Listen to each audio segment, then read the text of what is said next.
Hello, I'm Mrs. Conley, and I am Chin's fourth grade teacher this year. And we're going to go ahead and discuss some expectations for this year and how he's been doing so far, and talk about his score on his OSTP testing, and also go over what we're going to do with him as we go through the year to improve his performance. So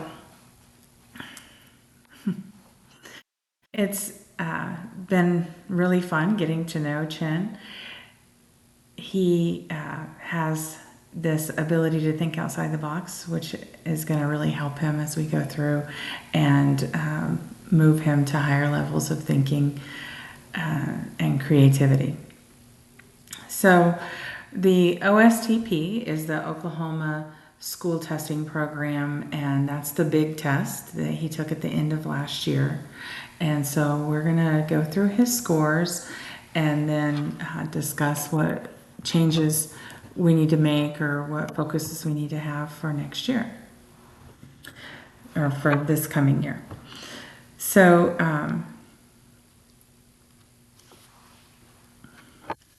as we look at his report, it shows, well, the first category is IEP, which is a individual education plan, and that is for students who qualify for that through having a disability, and they qualify through the IDEA law, which he doesn't. He doesn't need that.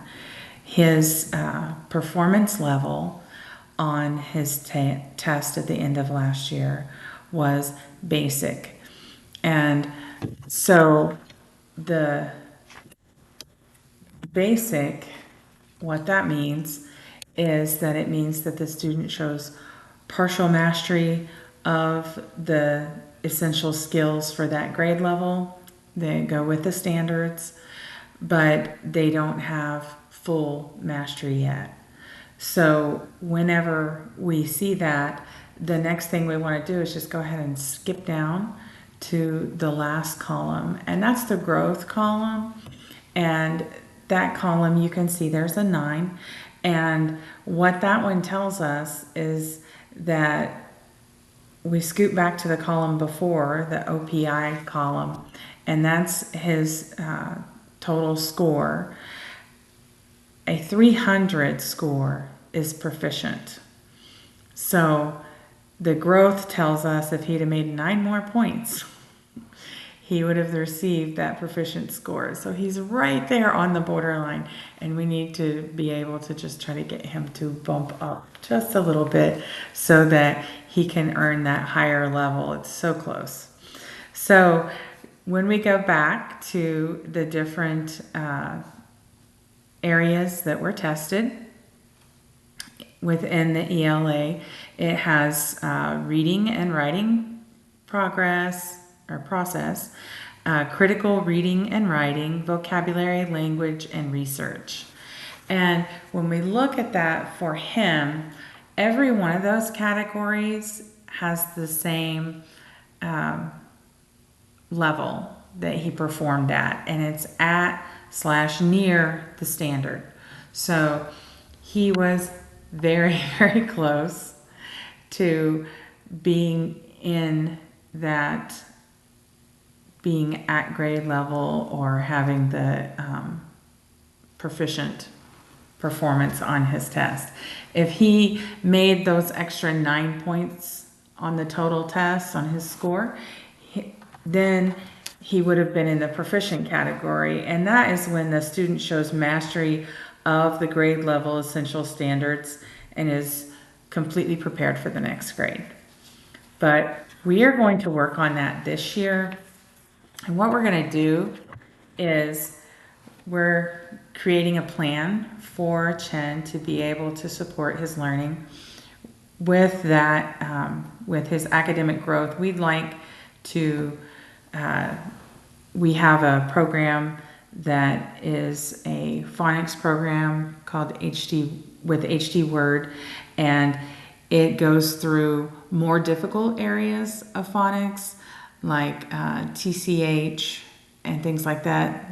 Then it goes on, which that's what we covered last year, and this year we're going to be going on to the multisyllable words, taking the syllables apart so that he can read more words, so that he can understand them better and while he's reading, and use them whenever he's writing. So for the next category, the critical writing and reading, what we're going to do is we have weekly writing that we're going to work on, and we'll start it at the beginning of the week, and the students will write, and then they're going to edit themselves.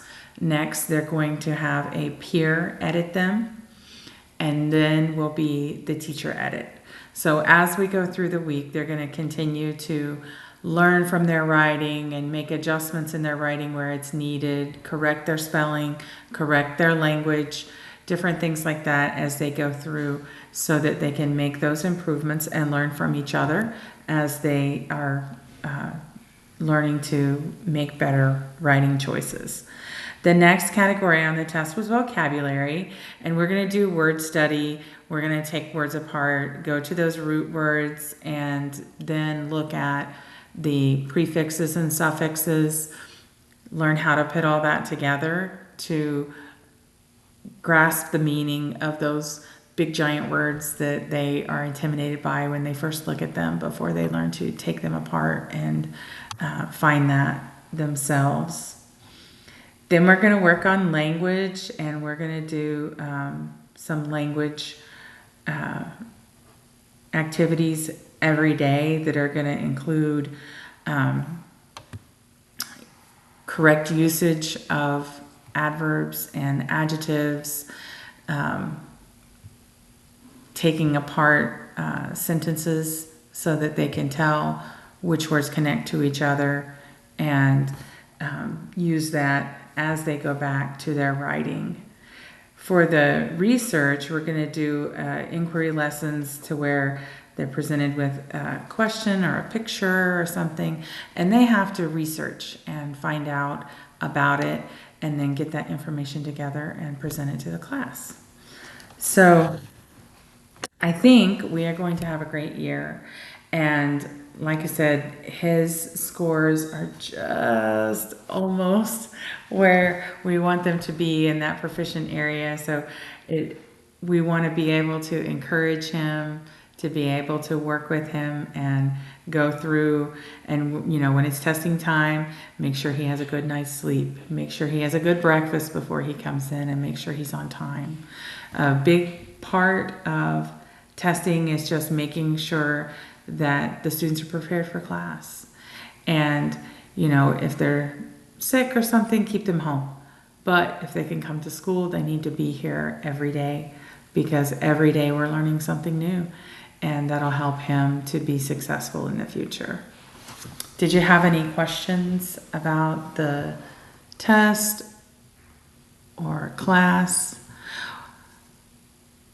One thing that I wanted to mention is that we are going to have a portfolio, and every time you come in, you'll be able to look at his most recent STAR score and his most recent BEAR test, and there's going to be a writing assignment in there that he writes, and he will be able to choose which one of the assignments he puts in his portfolio, and we'll sit down and discuss that together, and he will be able to add that into his lesson or to his portfolio, so that he knows what you're seeing and he's presenting his best work.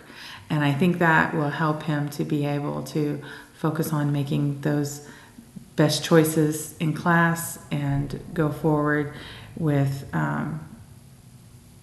presenting himself as using that vocabulary and using correct sentence structure and things like that, so that he can just show you his best each time that we have a conference, or if there's an IEP or some other kind of meeting. He doesn't have IEPs, but if he has another meeting, anytime you need to call me, ask questions, or you want to see his portfolio, you're more than welcome to come, and we'll sit down and discuss it. And he can be here with us if you want to be able to look at what he's been working on.